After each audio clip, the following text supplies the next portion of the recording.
Assalomu alaykum. Ushbu tayyorlanayotgan videomizda ChatGPT da ishlashga doir bo'lgan bitta misol ko'rib chiqamiz. Ya'ni misolimiz qanday bo'ladi? Hozirgi kunda talabalarda, maktab o'qituvchilarida yoki boshqa texnikum o'qituvchilarida maqola konferensiyaga tezis tayyorlash kerak bo'ladi. O'zlari qanday tayyorlashni bilmasa, u yoqdan bu yoqdan ma'lumot qidirishga to'g'ri kelib qoladi. Shunaqa paytda hozir sun'iy intellekt rivojlangan paytda ChatGPT yordamida ham o'zimizga kerakli ma'lumotlarni yig'ib tezis yoki maqola qilib shakllantirishimiz mumkin. Albatta bu ilmiy tarafdan juda kuchli maqola yoki tezis bo'lmasa-da, har qalay hisobot yopish uchun yetarlicha ma'lumotlarni yig'ib to'plab tezisga yoki maqolaga aylantirishimiz mumkin. Qo'shimcha shakllar berib, o'zgartirishlar kiritib, o'zimizning fikrlarimizni o'zgartirgan holatda tayyorlashimiz mumkin. Misol uchun, birinchi boshlashimizda mana savol beraylik-da, ChatGPT ga savol beramiz. Maqola bilan tezisning farqi nima degan savol beramiz. Demak, boshladik.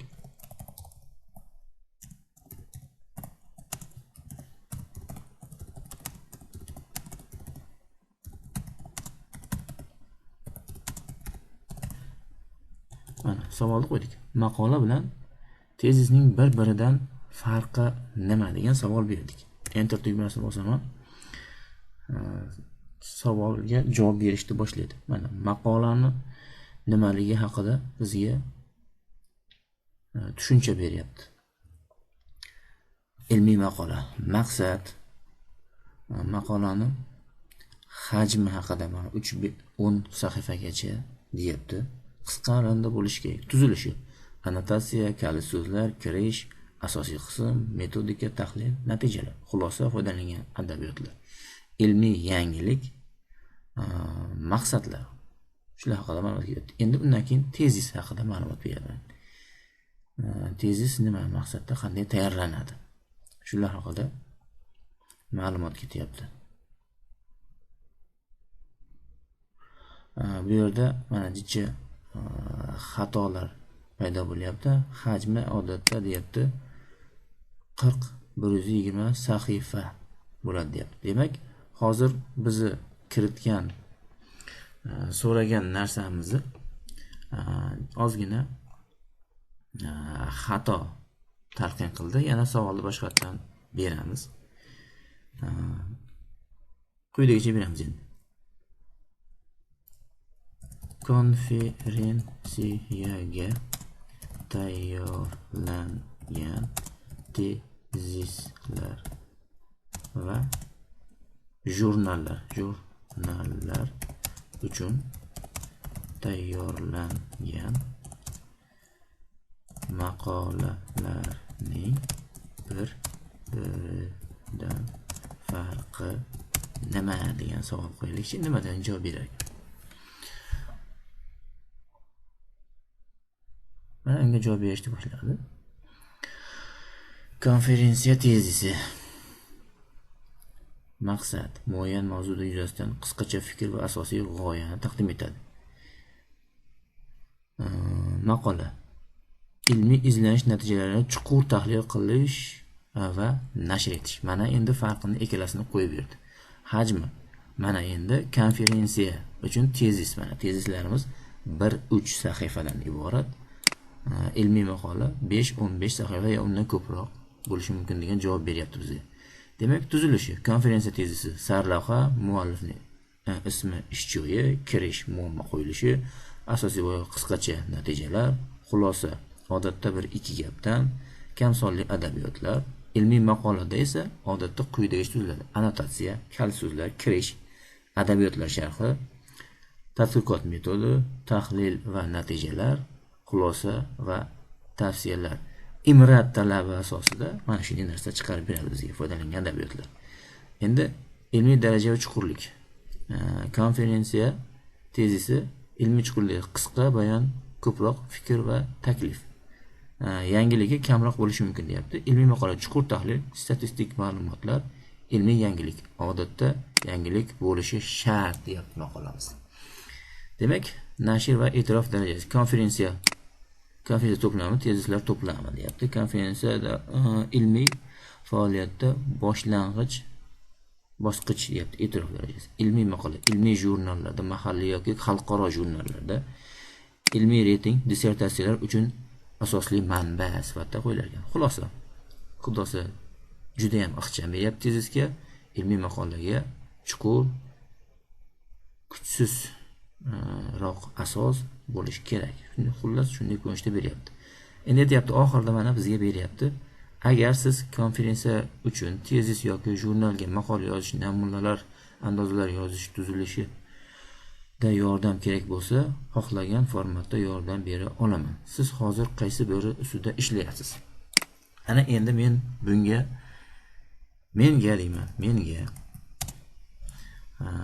endi maktabdan kelib chiqib aytaylik.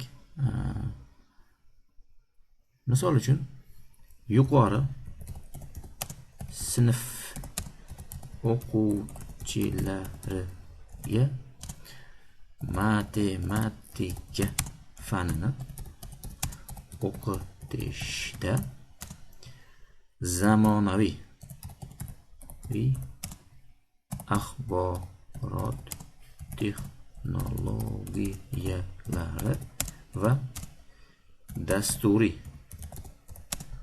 vositalardan foydalanish.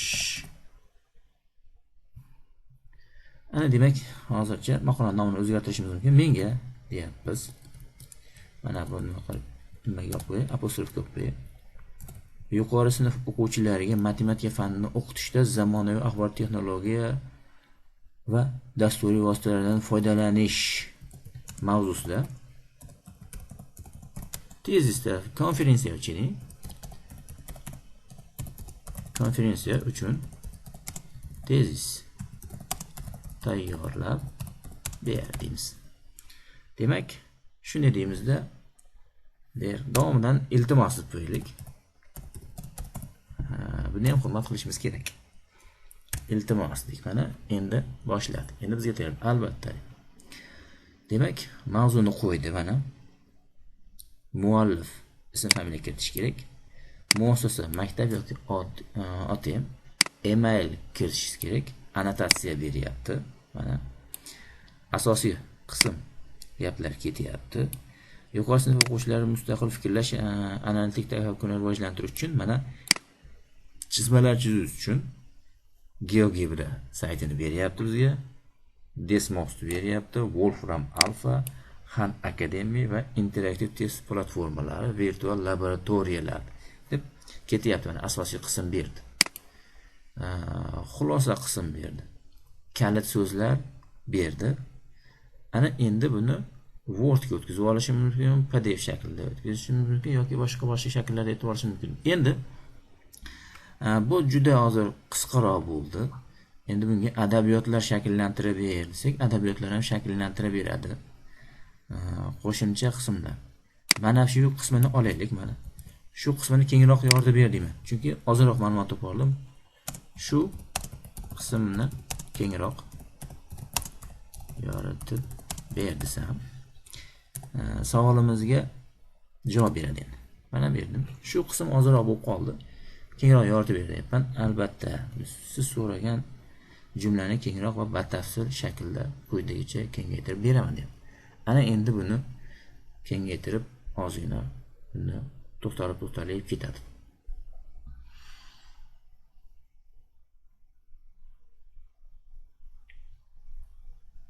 Xo'p, hozir internetda jicha muammo bo'ldi shekilli, to'xtalish bo'lib qoldi.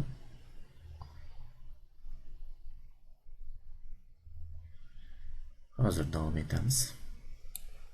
Mana xatolik edi, boshqatdan yozamiz. Buyruq berib повторить bosdik.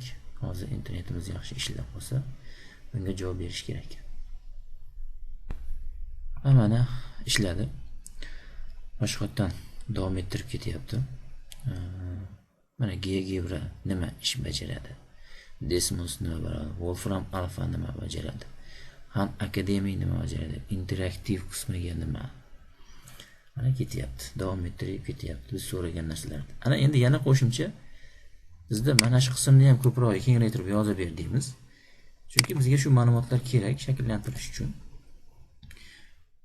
Keyin uni ichidan keraksiz hujjatni olib tashlab turib ishlatishimiz mumkin. Mana endi bu qismda ham to'xtalib o'tyapti. Biroz kengaytirilgan holatda bizga shu qism haqida ma'lumot beryapti. Sizga 3 sahifali konferensiya uchun 3 sahifali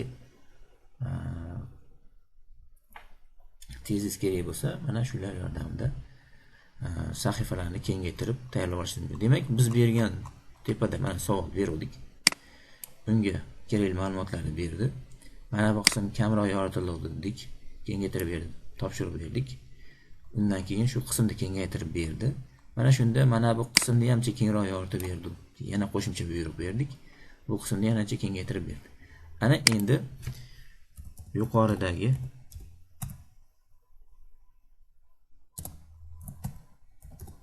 tezis uchun adabiyot shakllantirib beramiz.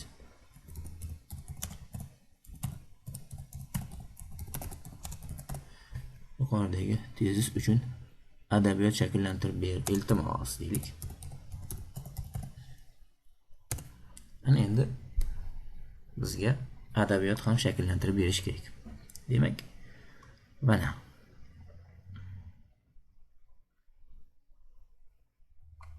qanday adabiyot bor. Qidirib ko'rib, internetdan qidirib ko'rib bo'lsa, buni olishingiz mumkin bo'ladi. Mana ism familiyalar bilan beryapti.